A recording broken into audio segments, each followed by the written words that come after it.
नमस्कार मित्रांनो, मनी मॅनेजर्सच्या निफ्टी ॲनालिसिसमध्ये आपले स्वागत आहे।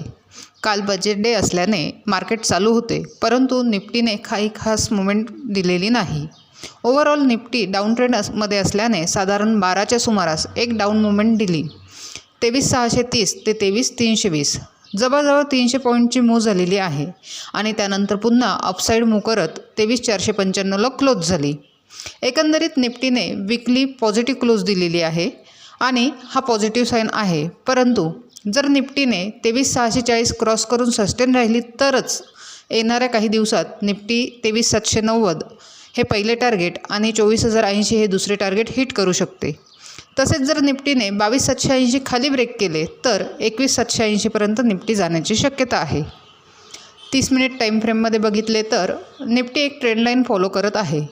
आता मंडेला ती ट्रेंड लाईन सपोर्ट म्हणून वर्क करते की ब्रेक होऊन खाली जाते त्यावर ट्रेड डिपेंड असणार आहे।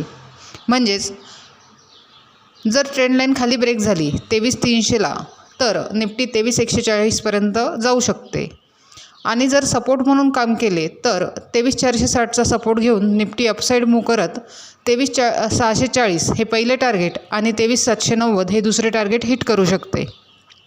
आता उद्यासाठी बघितले तर 5 मिनिट टाईम फ्रेममध्ये 23,640 आणि 23,390 या दोन महत्त्वाच्या लेवल्स आहेत।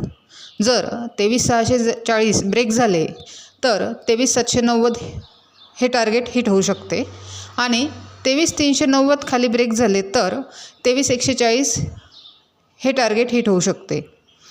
23,300 ते 23,600 हा नो ट्रेडिंग झोन असणार आहे। ओव्हरऑल निफ्टीने 23,640 ब्रेक केले तर अपसाईड मूव होऊ शकते, अदरवाईज साईडवेज मूव होऊ शकते।